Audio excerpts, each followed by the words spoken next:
जय सिया राम प्रभु। आज हम अयोध्या कांड के 150वें दोहे से 160वें दोहे तक का पाठ करेंगे और उसका आनंद लेंगे। जय श्री हनुमते नमः। आज्ञा है प्रभु। प्रथम बासु तमसा भयउ दूसर सुर सरि तीर न्याय रहे जल पान करी सिय समेत दो वीर। राम जी का पहला निवास मुकाम तमसा के तट पर हुआ, दूसरा गंगा तीर पर। सीता जी सहित दोनों भाई उस दिन स्नान करके जल पीकर ही रहे। केवट कीनी बहुत सेवकाई सो जामिन सिंह और गवाई। होत प्रात बट क्षीरु मगावा जटा मुकुट निज शीस बनावा। केवट निषाद राज ने बहुत सेवा की, वह रात सिंगरौर सिंगेरपुर में ही बिताई। दूसरे दिन सवेरा होते ही बड़का दूध मंगवाया और उससे श्री राम लक्ष्मण ने अपने सिरों पर जटाओं के मुकुट बनाए। राम सखा तब नाव मंगाई प्रिया चढ़ाई चढ़े रघुराई। लखन बान धनु धरे बनाई आप चढ़े प्रभु आय सुपाई। तब श्री रामचंद्र जी के सखा निषाद राज ने नाव मंगवाई। पहले प्रिया सीता जी को उस पर चढ़ाकर फिर श्री रघुनाथ जी चढ़े, फिर लक्ष्मण जी ने धनुष बाण सजाकर रखे और प्रभु श्री रामचंद्र जी की आज्ञा पाकर स्वयं चढ़े। विकल बिलोकी मोहि रघुबीरा बोले मधुर बचन धरि धीरा। तात प्रणाम तात सन कहेहु बार बार पद पंकज गहेहु। मुझे व्याकुल देखकर श्यामचंद्र जी धीरज धरकर मधुर वचन बोले, हे तात, पिताजी से मेरा प्रणाम कहना और मेरी ओर से बार बार उनके चरण कमल पकड़ना। कर विपाय परि विनय बहोरी तात करिए जन चिंता मोरी। मन मग मंगल कुशल हमारे कृपा अनुग्रह पुण्य तुम्हारे। फिर पांव पकड़कर विनती करना कि हे पिताजी आप मेरी चिंता ना कीजिए, आपकी कृपा अनुग्रह और पुण्य से वन में और मार्ग में हमारा कुशल मंगल होगा।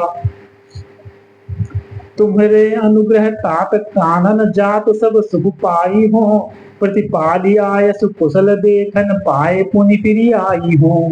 जननी सकल परितोषी परि परि पाए करि बिनती घनी। तुलसी करे हो सोई जतन चहे कुशली रहाई कौशल धनी। हे पिताजी आपके अनुग्रह से मैं वन जाते हुए सब प्रकार का सुख पाऊंगा। आज्ञा का भलीभांति पालन करके चरणों का दर्शन करने कुशल पूर्वक फिर लौट आऊंगा। सब माताओं के पैरों पर पड़कर उनका समाधान करके और उनसे बहुत विनती करके तुलसीदास जी कहते हैं, तुम वही प्रयत्न करना जिसमें कौशलपति पिताजी कुशल रहे। गुरसन कहबद संदेशु बार बार पद पद्म गही। करब सोई उपदेश जिहि न सोच मोहि अवधपति। बार बार चरण कमलों को पकड़कर गुरु वशिष्ठ जी से मेरा संदेशा कहना कि वे ही उपदेश दें जिससे अवधपति पिताजी मेरा सोच ना करें। पुरजन परिजन सकल निहोरी तात सुनायहु बिनती मोरी। सोई सब भांति मोर हितकारी जाते रह नर नाहु सुकारी। हे तात, सब पुरवासियों और कुटुंबियों से निहोरा अनुरोध करके मेरी विनती सुनाना कि वही मनुष्य मेरा सब प्रकार से हितकारी है जिसकी चेष्टा से महाराज सुखी रहे। कहब संदेशु भरत के आए नीति न तजिय राजपद पाए। पालहु प्रजहि करम मन बानी से यहु मातु सकल समझानी। भरत के आने पर उनको मेरा संदेशा कहना कि राजा का पद पा जाने पर नीति न छोड़ देना, कर्म वचन और मन से प्रजा का पालन करना और सब माताओं को समान जानकर उनकी सेवा करना। और निभाएहु भायप भाई कर पितु मातु सुजन सेवकाई।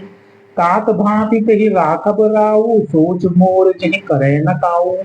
और हे भाई, पिता माता और स्वजनों की सेवा करके भाई पने को अंत तक निभाना। हे तात, राजा पिताजी को उसी प्रकार से रखना जिससे वे कभी किसी तरह भी मेरा सोच ना करें।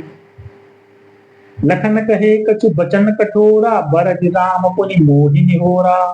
बार बार निज शपथ दिवाई कहा बिन तात लखन लड़िकाई।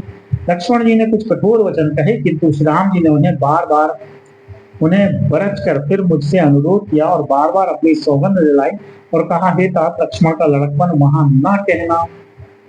कही प्रणाम कछु कहन ली, सिय भई शिथिल सने, थकित बचन लोचन सजल, पुलक पल्लवित दे। प्रणाम कर सीता जी भी कुछ कहने लगी थी, परंतु स्नेहवश वे शिथिल हो गई। उनकी वाणी रुक गई, नेत्रों में जल भर आया और शरीर रोमांच से व्याप्त हो गया। तेहि अवसर रघुबर रुख पाई, केवट पारहि नाव चलाई। रघुकुल तिलक चले एहि भांति, देखऊं ठाड़ पुलिस धरी छाती। उसी समय श्री रामचंद्र जी का रुख पाकर केवट ने पार जाने के लिए नाव चला दी। इस प्रकार रघुवंश तिलक श्री रामचंद्र जी चल दिए और मैं छाती पर वज्र रखकर खड़ा खड़ा देखता रहा। मैं आपन किमि कहूं कलेसु, जियत फिरऊं ले राम संदेशु। अस कही सचिव बचन रही गयो, हानि गलानि सोच बस भयो। मैं अपने क्लेश को कैसे कहूं, जो श्री राम जी का यह संदेशा लेकर जीता ही लौट आया। ऐसा कहकर मंत्री की वाणी रुक गई, वे चुप हो गए और वे हानि की ग्लानि और सोच के वश हो गए। सूत बचन सुन तहि नर नाहु, परे उधरन उर दारुन दाहु। तलपत विषम मोह मन मापा, माजा मनहु मीन कहूं व्यापा। सारथी सुमंत्र के वचन सुनते ही राजा पृथ्वी पर गिर पड़े। उनके हृदय में भयानक जलन होने लगी, वे तड़पने लगे। उनका मन भीषण मोह से व्याकुल हो गया, मानो मछली को मांझा व्याप गया हो, पहली वर्षा का जल लग गया हो। करि बिलाप सब रोवहि रानी, महाविपति किमि जाई बखानी। सुनि बिलाप दुखहु दुख लागा, धीर झरू धीर जहू कर धीरज भागा। सब रानियां विलाप करके रो रही हैं। उस महान विपत्ति का कैसे वर्णन किया जाए। उस समय के विलाप को सुनकर दुख को भी दुख लगा और धीरज का भी धीरज भाग गया। भयउ कोलाहल अवध अति, सुनिंद्र प्रलाउर सोर। विपुल विहंग बन परे निसी, मानव पुलुस कठोर। राजा के रावले रनिवास में रोने का शोर सुनकर अयोध्या भर में बड़ा भारी कोहराम मच गया। ऐसा जान पड़ता था मानो पक्षियों के विशाल वन में रात के समय कठोर वज्र गिरा हो। प्राण कंठगत भयउ भुआलु, मन विहीन जनु व्याकुल ब्यालु। इंद्रि सकल विकल भई भारी, जनु सर सर सिच बनु बिन बारी। राजा के प्राण कंठ में आ गए, मानो मणि के बिना सांप व्याकुल मरणासन्न हो गया हो। इंद्रियां सब बहुत ही विकल हो गई, मानो बिना जल के तालाब में कमलों का वन मुरझा गया हो। कौशल्यानुप बीख मलाना, रवि कुल रवि अंथयो जिय जाना। उर धरि धीर राम महतारी, बोली वचन समय अनुसारी। कौशल्या जी ने राजा को बहुत दुखी देखकर अपने हृदय में जान लिया कि अब सूर्य कुल का सूर्य अस्त होने वाला है। तब श्री रामचंद्र जी की माता कौशल्या हृदय में धीरज धरकर समय के अनुकूल वचन बोली। नाथ समुझि मन करियो विचारु, राम वियोग पयोधि अपारु। करण धार तुम अवध जहाजु, चढ़ेउ सकल प्रिय पापिक समाजु।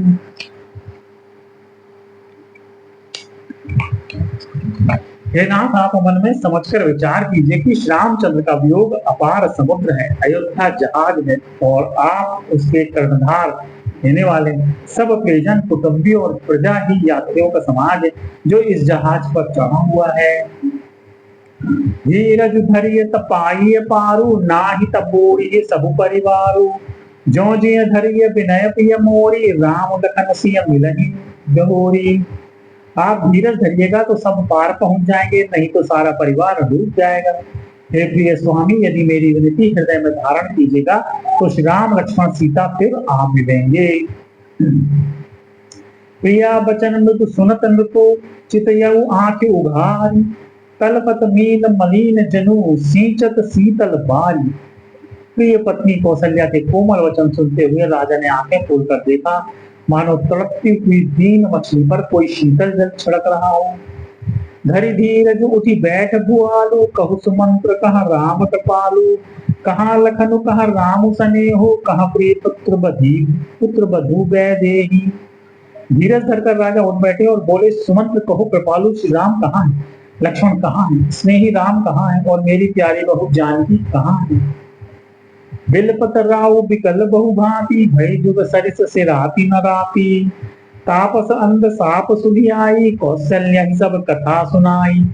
राजा व्याकुल होकर बहुत प्रकार से विलाप कर रहे हैं। वह रात युग के समान बड़ी हो गई। बीतती ही नहीं। राजा को अंधे तपस्वी श्रवण कुमार के पिता के शाप की याद आ गई। उन्होंने सब कथा कौशल्या को कह सुनाई। भयो विकल बर नत इतिहासा, राम रहित विद जीवन आशा।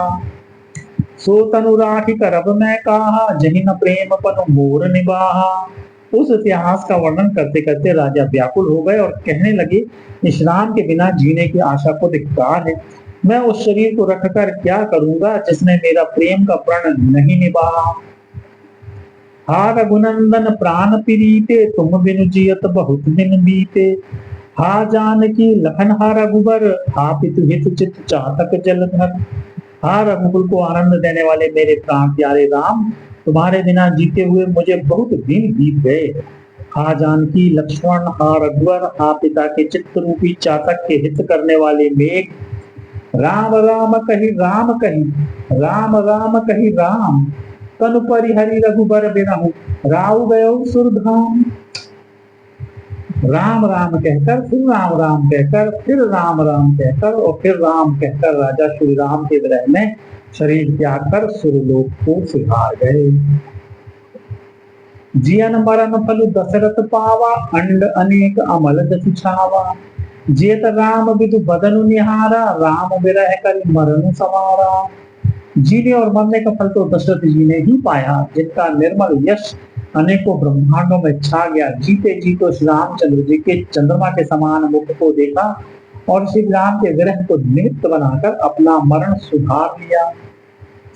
शोक विकल सब रोग ही रानी, रूप शील बल तेज बखानी। करहि विलाप अनेक प्रकारा, परहि भूमि तल बारहि बारा। सब रानियां शोक के मारे व्याकुल होकर रो रही हैं। वे राजा के रूप, शील, बल और तेज का बखान कर करके अनेकों प्रकार से विलाप कर रही हैं और बार बार धरती पर गिर गिर कर पड़ती हैं। बिलपहि बिकल दास अरुदासी, घर घर रुदन करहि पुरवासी। अतयउ आज भानुकुल भानु, धरम अवधि गुण रूप निधानु। दास दासीगण व्याकुल होकर विलाप कर रहे हैं और नगर निवासी घर घर रो रहे हैं। कहते हैं कि आज धर्म की सीमा, गुण और रूप के भंडार, सूर्य कुल के सूर्य अस्त हो गए। गारी सकल के कई देही, नयन विहीन कीन जग जेही। एहि विधि बिलपद रैन बिहानी, आए सकल महामुनि ज्ञानी। सब कह कई को गालियां देते हैं, जिसने संसार भर को बिना नेत्र का अंधा कर दिया। इस प्रकार विलाप करते रात बीत गई। प्रातःकाल सब बड़े बड़े ज्ञानी मुनि आए। तब वशिष्ठ मुनि समय सम, कही अनेक इतिहास। शोक निवारु सब ही कर, निज विज्ञान प्रकाश। तब वशिष्ठ मुनि ने समय के अनुकूल अनेक इतिहास कहकर अपने विज्ञान के प्रकाश से सबका शोक दूर किया। तेल नाव भरी नृप तनु राखा, दूत बुलाई बहुरी अस भाषा। धावहु बेगी भरत पहि जाहु, नृप सुधि कतहु कहु जनिकाहु। वशिष्ठ जी ने नाव में तेल भरवाकर राजा के शरीर को उसमें रखवा दिया। फिर दूतों को बुलवाकर उनसे ऐसा कहा, तुम लोग जल्दी दौड़कर भरत के पास जाओ। राजा की मृत्यु का समाचार कहीं किसी से ना कहना। इतने कहु भरत सन जाई, गुर बुलाई पटयउ दो भाई। सुनि मुनि आए सुधावन धाये, चले बेग बर बाजी लगाए। जाकर भरत से इतना ही कहना कि दोनों भाइयों को गुरुजी ने बुलवा भेजा है। मुनि की आज्ञा सुनकर धावन दूत दौड़े। वे अपने वेग से उत्तम घोड़ों को भी लजाते हुए चले। अनरथ अवध आरंभयु जब ते, कुछ गुण हो ही भरत कहूँ तब ते। देखहि राति भयानक सपना, जागी करहि कटु कोटि कल्पना। जब से अयोध्या में अनर्थ प्रारंभ हुआ, तभी से भरत जी को अपशकुन होने लगे। वे रात को भयंकर स्वप्न देखते थे और जागने पर उन स्वप्नों के कारण करोड़ों अनेकों तरह की बुरी बुरी कल्पनाएं किया करते थे।